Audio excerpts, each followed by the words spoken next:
こんにちは。行政書士社会保険労務士の大園です。中小企業経営のちょっといい話ということで動画をお送りをしております。今回は近年個人、企業を問わず活用することが増えてきた AI についてです。この AI、随分ここ2、3年で普及をしてきました。企業の中でも活用するところが増えてきているかと思いますが、同時にこの AI を活用することによっての問題点というのも徐々に出始めてきております。そろそろ企業の中で AI に関する社内ルール、作成をしなければいけない時期に来ているかと思います。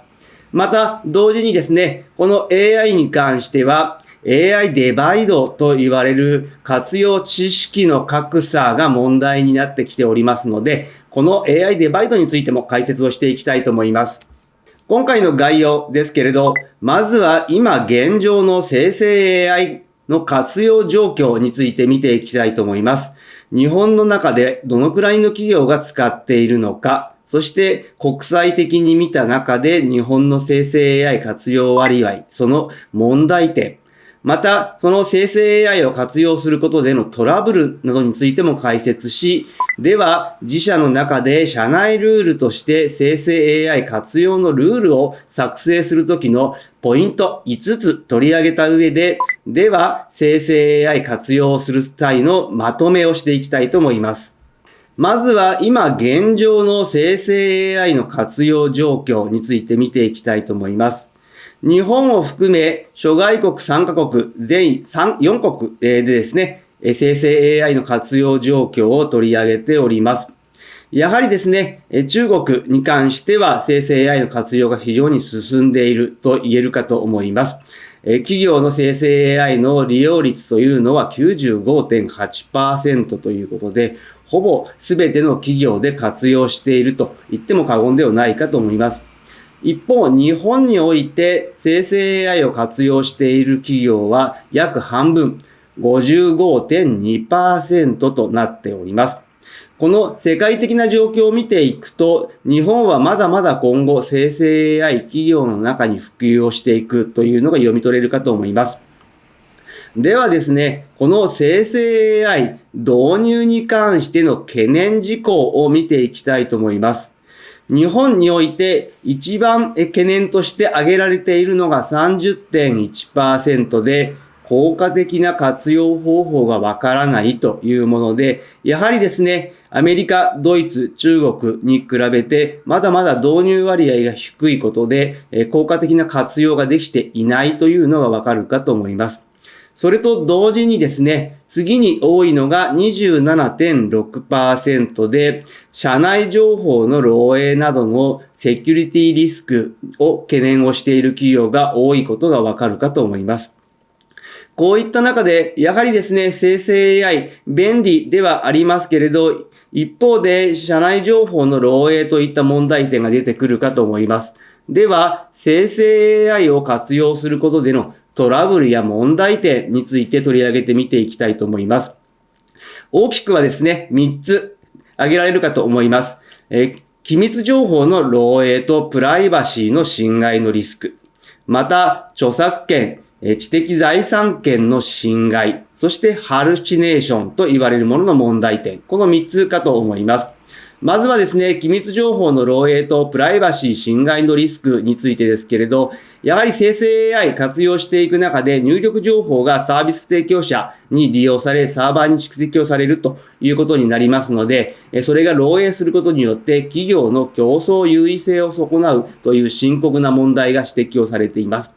例えばですね、契約書、企画書、顧客情報や技術使用書などの機密文書が該当するかと思います。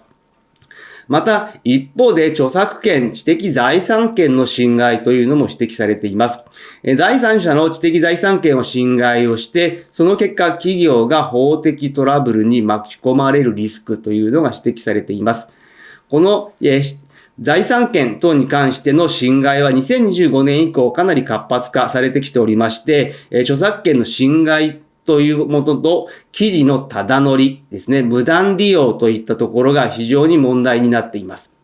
例えばですね、広告、マーケティング資料に使用をして著作権者から損害賠償請求を受けるという可能性も出てきております。そして最後はよく言われることではありますが、ハルシネーションと言われるものです。ハルシネーションというのは生成 AI から出てきた回答についてですね、事実と異なる情報、存在しない情報を生成する可能性ということで、やはりこの誤った情報に基づいて企業が意思決定や業務遂行をするというリスクがある。これらがですね、指摘をされている点。では、こういった部分に関して企業はどのように防いでいったらいいのか、社内ルールを作成をするときのポイントについて見ていきたいと思います。生成 AI 活用の社内ルールの目的と5つのポイントですけれど、やはりルールの目的としては、リスクを抑え、従業員が安心して AI を活用できる環境を整備をしていくという、そのためにはルールを明確にして安全性と業務効率化というのを両立させる必要があると考えます。その上で、やはり5つのポイントとしてはですね、利用の範囲、機密情報の入力の禁止、ファクトチェック、そして著作権への注意、トラブル時の対応という形になります。社内ルールを作るあたりでは、この5つのポイントに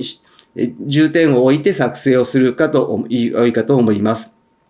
機密情報や個人情報など、企業が許可をしていない外部の生成 AI サービスに入力、送信してはいけないといった具体的なデータの取り扱いに関する内容を明記をする必要があります。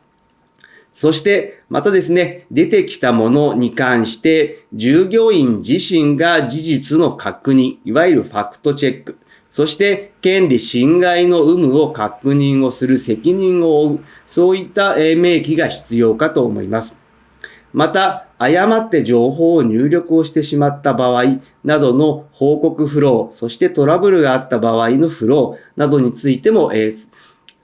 明記をすると良いかと思います。ただし、生成 AI のルールについてですけれど、こちらに関しては非常に技術進歩が早く、法整備が早い、また社内の体制が追いついていかないといった問題点がありますので、社内ルール一度作って終わりではなく、随時逐次見直しをする必要があるかと思います。ではですね、この生成 AI に関して社内でどのように活用をしていこうかというところですけれど、やはり社内ルールとしては生成 AI 危険だから使わないというよりも、使わせながら企業が守っていくといったスタンスが今後は必要かと思います。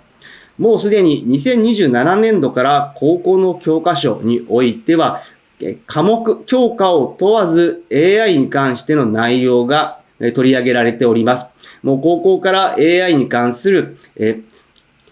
教育というのは進んでいる。そういった方たちが今後社内に入社をしてくるとなってくると、既存の従業員との生成 AI に関する活用、情報の格差というのが問題になってきます。これが AI デバイドと言われるものですけれど、AI を使いこなせる人、企業と使いこなせない人、企業との格差が生まれてくるという形になってきております。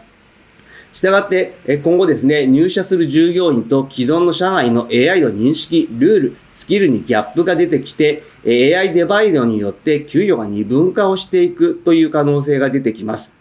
こういった部分からですね、やはり社内の人間も生成 AI の活用を進めていく必要がありまして、全面禁止というよりも、ルールを守って、そして禁止事項を明確化をして実務的に対応していくというスタンスになるかと思います。そしてですね、こういった社内ルールに関しては、就業規則へ基本的なルール、そして AI 活用に関する懲戒、指導の根拠付けというのも記載をする必要があるかと思います。そしてですね、今後、生成 AI の知識というのは人手不足に必須となります。これが脅威となるか武器となるかは企業の対応次第ということですが、やはり今後就業規則の中にある教育研修の項目あるかと思いますけれど、このあたりに初期研修、役職向けの研修なども追加をすると良いかと思います。近年はですね、AI、DX といった部分での各種助成金というのも設けられておりますので、こういった助成金を活用して、業務の効率化、AI 知識の向上を図ってほしいと思います。では、自社ではどのように対応したらよいのかと言いますと、やはりですね、各会社の規模、業種によって異なってきます。また、平均年齢も影響するかもしれません。こういった AI に関するルール、教育を対応を検討してみたい。自社はどのようにしたらいいのかといった部分があるかと思います。その場合は専門家にご相談いただければと思います。まずは相談の上、情報収集が第一歩だと思っております。今日の内容が明日からの経営にちょっとだけ役に立つことを願っております。ご視聴ありがとうございました。それではまた次回。